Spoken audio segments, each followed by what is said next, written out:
Hi everyone, Chris and Tara of thechrisandtara.com, where we help couples get to the ultimate state of understanding, connection, and intimacy.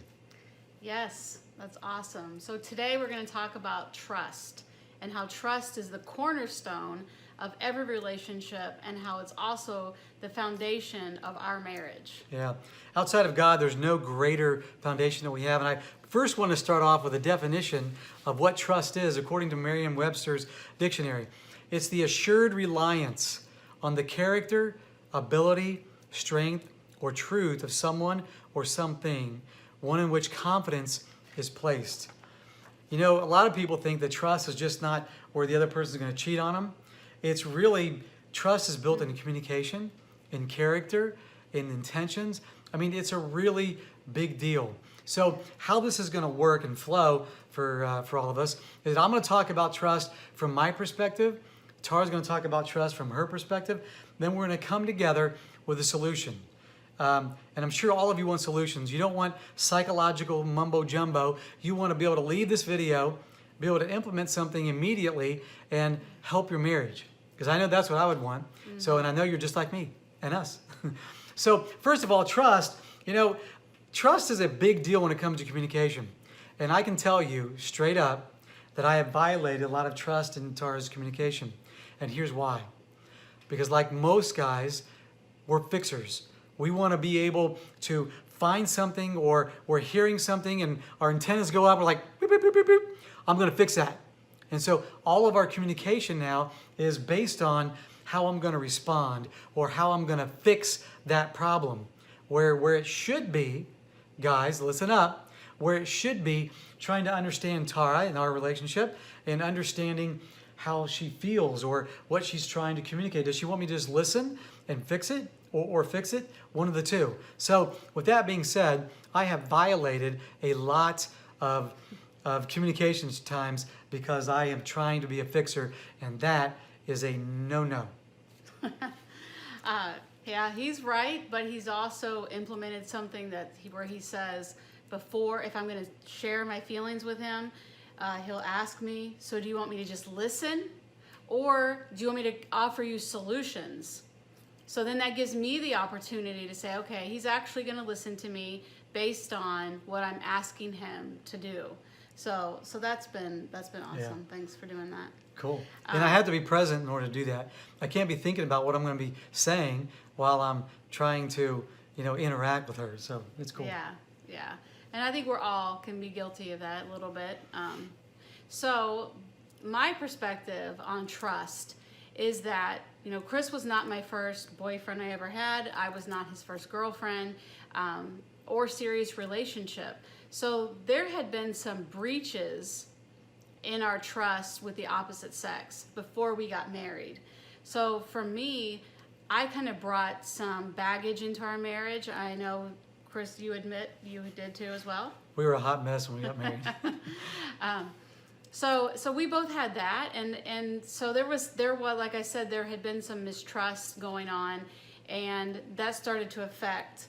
I started thinking, oh, you're just like every other guy. You're gonna do this, and this, and so that was a definite breach in our trust factor to be able to, trust you. And then also another thing was that I didn't really trust myself because I had made some really bad decisions in my life previous, and so I kind of thought, you know, can I even trust myself? And so for me, it was being able to go back and say, you know, what are some things I can put in my life today where I can start trusting myself, so that then if I can trust myself, then I can trust Chris and extend the same grace to him. Like, for example, what's one thing you've done to be able to learn how to trust yourself? And this is key, guys. Many guys don't trust ourselves because we lie and we hide and we do all this stuff. So it's not good. So what's one thing you do? I think one thing is that I don't say yes to things that I'm not sure that I'm going to be able to do. So that's a big thing, because if I say I'm going to do it and then I don't do it, then I've lied to myself. Yeah, same with me. If I say something, I've got to follow through, even if it's painful or whatever, because that's the first step, is being able to trust ourselves. So very good. So now we're going to have 3 practical tips that you can take with you. There's more, but these are the 3 top ones that we feel. And Tara's going to open up with the first one, which is open and clear communication. Yeah, so I think, well, the one thing that we just talked about, you asking me with intention, listening with intention, and not how we said it was listening with intention to understand, or listening with intention to fix the problem. And so that's one of the lines of clear communication is listening to understand. And that'll help in the offering the solutions later. The other thing is being able to have a safe area to be able to share what we're thinking, share our thoughts, share our feelings. And then sometimes I receive something he said not the way he intended it. So I know that when that happens, because I immediately kind of like get offended, or I kind of got a hurt feeling. So now one of the tools we have picked up along our journey is the one phrase that says, "What did you mean by that?" And yeah, you want to say anything about that? That's just gold. That's what I want to say about it, is that it's really a life-saving change, a game changer for your marriage when you communication structure, because let's be honest, is that communication is how you connect. It's just that's how it's done. And so if I don't understand, or she doesn't understand me, what did you mean by that? It's gonna break that barrier of trust, put a wall up, and then people get offended. Yes. So that just allows open communication. It allows me to get clarification on what he said to me, so that he gives him an opportunity. And I think that's one of the biggest tools that we have picked up along our journey. Yeah. So the second one, number 2, is being honest. So for guys, this is probably the harder one, because the fact that we as nature, by men, we speak less words than women. I think what's the study? 7,000 a day for men, how many words they speak, versus women is 20,000 a day. So some people would say I grunt, or other men would grunt, and we give these short answers like yes, no, maybe, 2 or 3 lines or words. But what helps build that trust is when Tara has the wherewithal to, what did you mean by that? Or how did that make you feel? Or she probes a little deeper, because she's not letting me off the hook with this just a 3-word answer. Right? She wants me to express myself. Now, for some guys that may be hard. It doesn't mean that we're being mushy or being less manly, become a woman.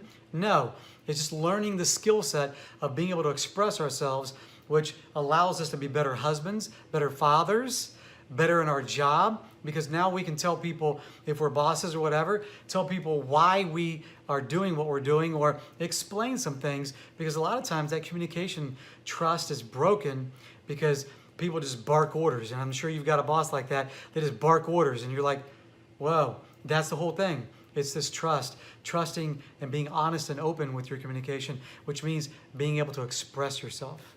Yeah, and I think I'm going to add on to the being honest, is that oftentimes we're not honest because we're afraid how the person's going to respond. And so then we're like, I'm not going to be honest. I'm not going to really tell them how I'm feeling, because they're not going to be able to handle it. And so that actually brings us into our third point, is that take 100% responsibility for our actions. And this is where I can't be responsible for how he's going to respond if I'm truly honest with my feelings. I just have to be honest. I have to do what I need to do to say how I'm feeling, or how something made me feel. And then that way, he has to take 100% responsibility for how he responds, while I'm also taking 100% responsibility for my actions as well. Yeah. That's so good. I've learned through the years that I own all of this. So she can have the freedom to be able to express what she's feeling, because I can't be offended. The only offense that I can have is one that I choose to be offended on. So if I own all of this, I own my response. I own how I feel, how it makes me feel. And because I own it, I won't get offended, because that's the goal, right? For me, is to be not offendable. I can say, you know what? You can be honest. It's not going to impact me. I'm a big boy. I got big shoulders. and I'm going to choose not to be offended. Now, all of that is silent. It's in my head, and it's because I know who I am, and so I want to put that area around myself and allow her that freedom. And likewise for men, we need to be able to if we're gonna get over the hump and express our feelings, we've got to be able to. I've got to be able to trust Tara that she's going to own that, and the response that she's going to have towards me is a good dialogue.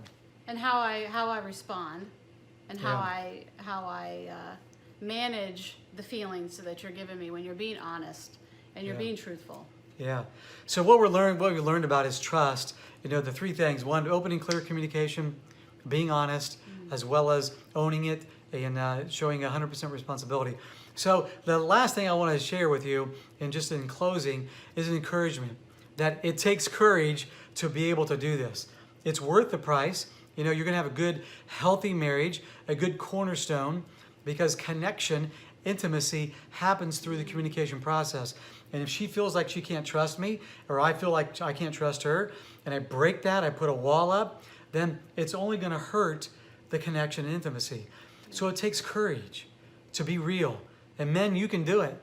Men, you can do it because you're a man. You can put your shoulders back and say, you know what? I'm gonna be a leader in this, and I'm gonna show Tara. I'm gonna show my wife how to be real and be authentic and to be open and honest and all of that. So, any last parting words? Well, trust is built. So if you don't have it right now, you can start today to start building those blocks back up again by using some of these principles that we've shared with you. So, we're all building this house, and we're all on this journey. And so just start where you're at today. Yeah, that's wise. I ought to marry her. I think I will. So it's good stuff. So thanks for listening, and be sure to check out our YouTube channel at The Chris and Tara. Talk to you soon.